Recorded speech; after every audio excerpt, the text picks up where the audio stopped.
Pwede ba ako mag-open up sa'yo? Ano yun? Sinabi mo agad na mukha akong gasol. Dapat ko ring isipin kung paano ka sasabihin yung mga bagay-bagay na yan para hindi ka lang ma-hurt.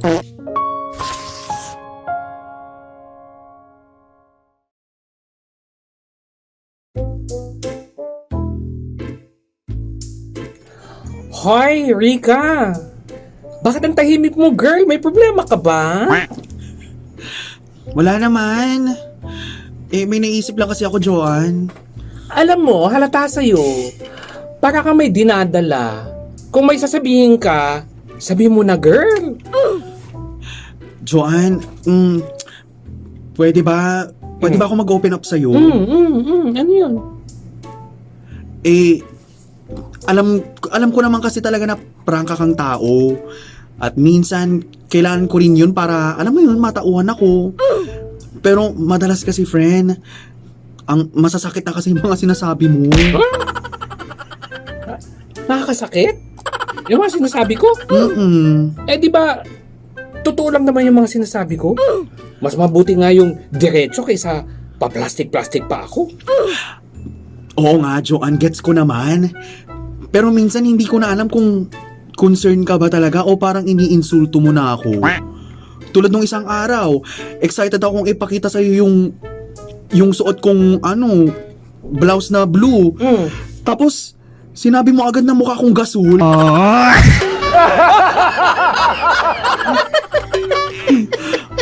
Alam mo bang ilang araw kong inisip talaga yun? Kulang na nga lang, hindi ko naisuot yung damit na yun kasi sino ba naman ang matutuwa pag sinabihan ka mukhang gasol? Ay, nako, Rika. Masyado ka naman sensitive. Alam mo naman wala akong masamang ibig sabihin doon. Kulay gasol nga eh. Buti nga hindi ka korteng gasol eh. Di ba, alam ko naman, Joanne, no? Pero hindi naman ibig sabihin nun na hindi nakaka-hurt ng feelings minsan yung mga salita. Hindi kasi biro sa akin yung marinig yun eh. Mula sa iyo pa na pinakamalapit kong kaibigan. So, ibig sabihin, dapat ko ring isipin kung paano ka sasabihin yung mga bagay-bagay na yan para hindi ka lang ma-hurt? Arte? Hindi ko alam, Joanne. Hindi ko naman kasi hinihingi na magbago ka ng buo.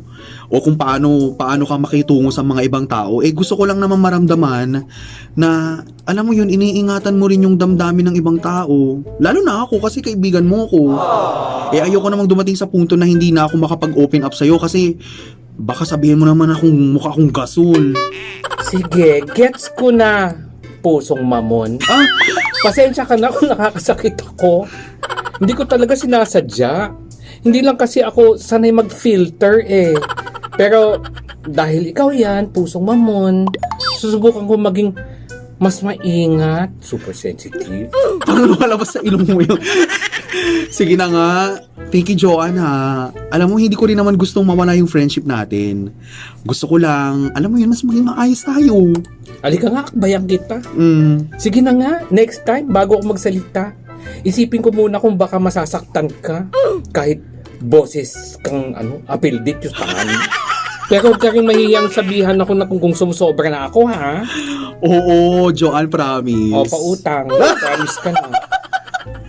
Pero Joanne, Friend, sisigil na, di-deliver na yung Pero Joanne, di ba sabi mo, wag ako mahihiyang magsabi kapag sumusobra ka na. Parang feel ko sumusobra ka na. Sumusobra ka na sa kanin. Ay, ganon. Ay, ganon. Tignan mo ang face mo, para mong pinanghila mo sa mantika. Ay, grabe